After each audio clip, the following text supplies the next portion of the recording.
Papas e santos contra o homossexualismo. Com as recentes polêmicas envolvendo o Papa Francisco, vários, entre aspas, católicos homossexuais, a despeito das condenações da Igreja ao pecado contra a natureza da sodomia, vêm argumentando, entre aspas, Jesus nunca condenou gays, ou os santos nunca condenaram. Esses argumentos não se sustentam, pois Jesus deixou claro que não veio abolir a lei, e sim levá-la à perfeição. Antigamente era permitido o divórcio e adultério era só físico. Nosso Senhor, então, disse que não existe divórcio e que só de olhar para uma mulher ou homem e desejá-lo ou desejá-la sexualmente, a pessoa já é passível de ir para o inferno. Ou seja, Jesus foi mais rigoroso do que a lei anterior. Não faz sentido ele aprovar um pecado que foi descrito em Levítico como abominação a Deus. Mas não bastando isso, Jesus condenou sim a sodomia. E muitos santos e papas também. E é sobre isso que falaremos aqui. Nosso Senhor, a Santa Catarina de Siena. Numa aparição que fez a mística Santa Catarina de Siena, narrada em seu livro O Diálogo, Nosso Senhor falou da aversão que sente contra o pecado do homossexualismo e como as práticas são desprezadas até pelo diabo. Santa Catarina de Siena, a grande mística religiosa do século XIV, transmitiu as palavras de Nosso Senhor Jesus Cristo sobre o pecado do homossexualismo, que contaminou alguns dos clérigos em seu tempo, o Renascimento. Referindo-se aos ministros sagrados que cometiam este pecado, ele disse a ela: eles, os sodomitas, não apenas não conseguem resistir à fraqueza da natureza humana caída, mas eles pioram quando cometem o pecado amaldiçoado contra a natureza. Como o cego e o estúpido, tendo diminuído a luz do entendimento deles, eles não reconhecem a doença e a miséria em que se encontram. Por isso, não só me provoca náusea, mas é desagradável mesmo para os próprios demônios que essas criaturas depravadas escolheram como seus senhores. Para mim, esse pecado contra a natureza é tão abominável que, por isso, apenas 5 cidades foram destruídas em virtude do julgamento da minha divina justiça, que não poderia mais suportar a sua iniquidade. É desagradável para os demônios, não porque o mal desagrada-los, ou porque eles acham prazer no bem, mas sim porque sua natureza é angélica e fogem ao ver que um pecado tão repulsivo seja cometido. Pois certamente é o diabo que primeiro atinge o pecador com a flecha envenenada da concupiscência.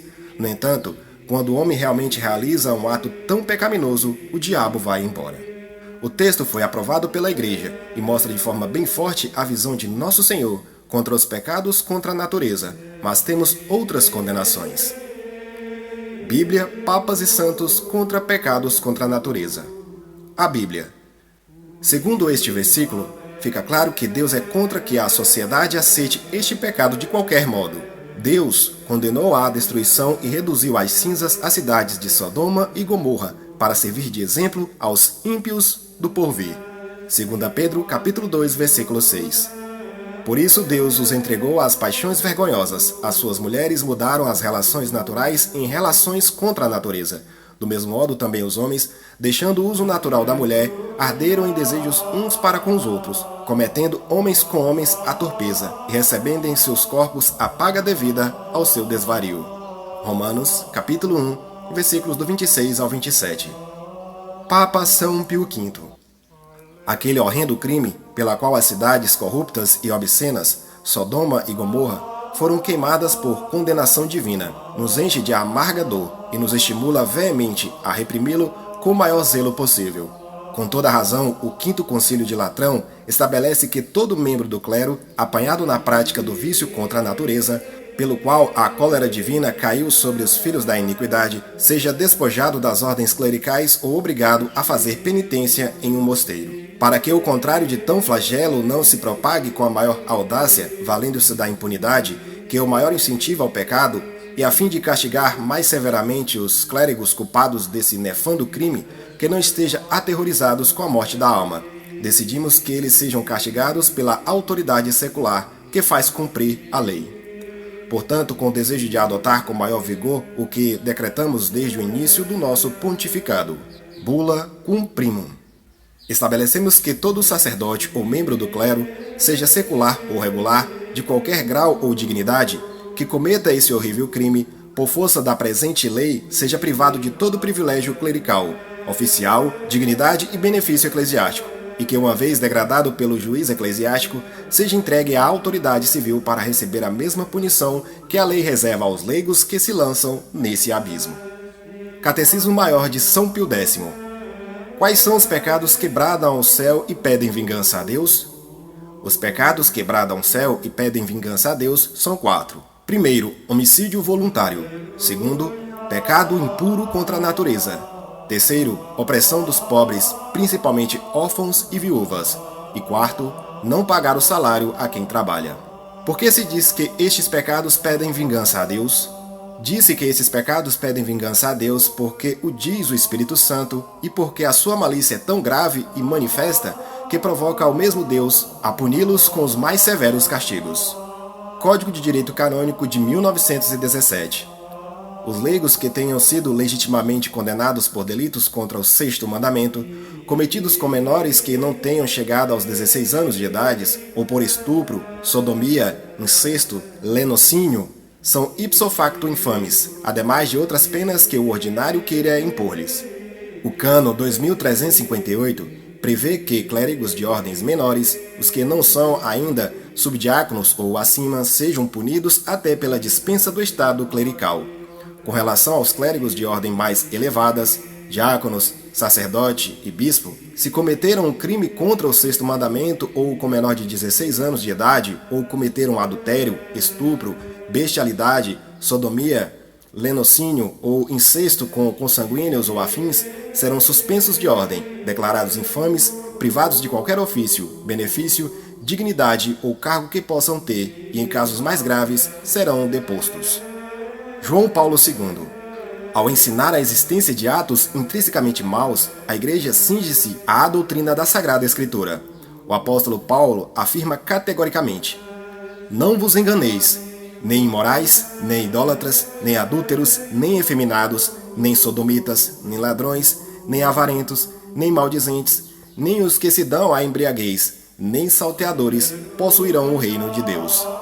1 Coríntios, capítulo 6, versículos do 9 ao 10. Santo Agostinho. As ofensas contrárias à natureza devem ser detestadas e punidas em todo tempo e lugar. Assim aconteceu com os sodomitas, e todas as nações que as cometeram deveriam ser igualmente culpadas do mesmo crime ante a lei divina, pois Deus não fez os homens de tal modo que possam abusar um do outro daquele modo. A amizade que deve existir entre Deus e nós é violada quando a própria natureza, do qual Ele é autor, fica poluída pela perversão da luxúria. São João Crisóstomo. Se zombais ao ouvir falar do inferno e não acreditais no seu fogo, lembrai-vos de Sodoma. Muitos não acreditariam no que acontecerá após a ressurreição, mas se ouvem falar agora de um fogo inextinguível. Deus os conduz a pensar corretamente através das coisas presentes. Considerai quão grande foi o pecado para forçar aquele incêndio destruidor e o aparecimento do inferno antes do tempo. Aquela chuva de enxofre foi o oposto da chuva comum, mas se ela era fora do comum, as relações sexuais eram também contrárias à natureza. Se ela inundou a terra, a luxúria havia feito o mesmo com as almas deles. Aquela chuva não estimulou o seio da terra a produzir frutos, mas além disso, tornou-a inútil para receber a semente. As relações sexuais dos homens tornaram também seus corpos mais inúteis que a própria terra de Sodoma. Há algo mais detestável e mais execrável do que um homem que se prostitui? Bula horrendo illude excellus. Bullarium Romanum.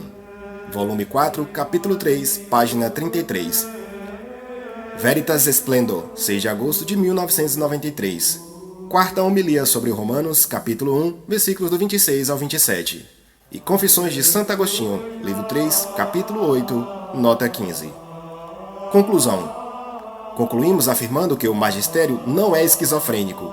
Ele não pode afirmar algo antes e algo oposto depois. Até por caridade para com os homossexuais, precisamos ser claros e expor de forma coerente qual a posição católica sobre esse assunto. Louvado seja nosso Senhor Jesus Cristo, para sempre seja louvado e sua Mãe Maria Santíssima.